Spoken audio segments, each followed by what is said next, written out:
Stéphane est photographe de paysage, Vicente, accompagnateur de moyenne montagne.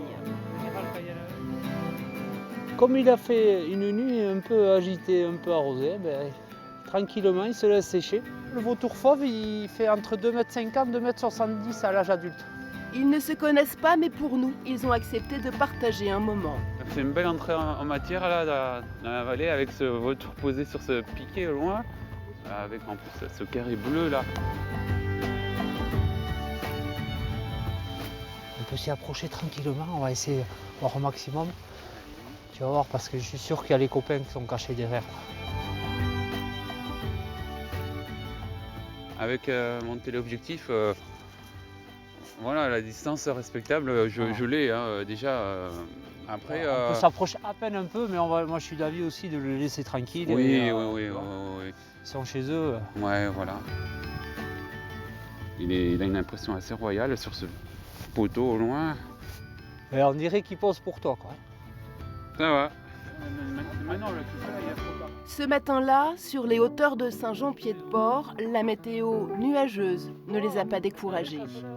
L'avantage avec ces temps-là, des fois, on ne sait pas trop, on y va pas, peut-être pas, Ouais. mais c'est qu'on a des belles surprises au final. Aujourd'hui, c'est un temps effectivement idéal avec de la matière parce qu'il y a des nuages, il y a franchement une ambiance plutôt dramatique de ce côté avec ces nuages un peu sombres, des éclaircies fugaces.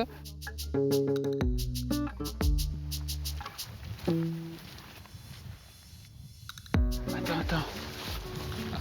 Regarde. Allez Stéphane, à toi de dégainer, vas-y. Allez, regarde, elle nous regarde. À 1000 mètres d'altitude, la nature reste préservée.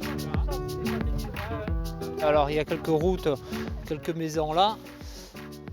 Donc ça a un peu évolué au fil du temps, évidemment, les routes, les maisons. Mais si on regarde de l'autre côté, vers Stéphane et les brebis, là on a un paysage qui est le même depuis des millénaires.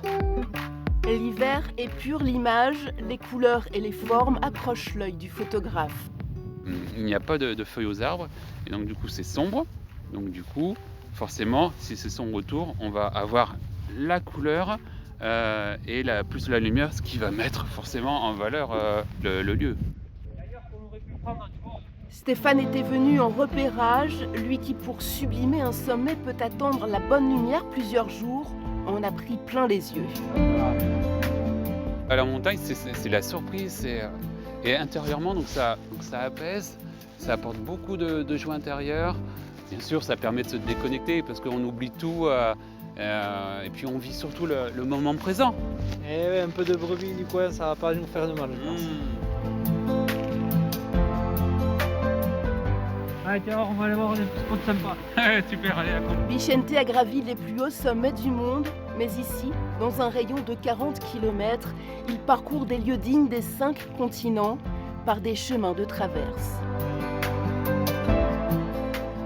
Moi, je fais rien d'extraordinaire, j'amène juste des gens en montagne, profiter de ces espaces sur des endroits où il n'y a pas de monde, évidemment, dans la mesure du possible. J'évite les sites fréquentés parce qu'il y a des endroits qui sont top, on est tranquille et exactement, ça remet les choses en place, c'est des choses basiques, simples. Quand on a à l'horizon pas mal de relief, après c'est vrai que c'est difficile de s'en passer.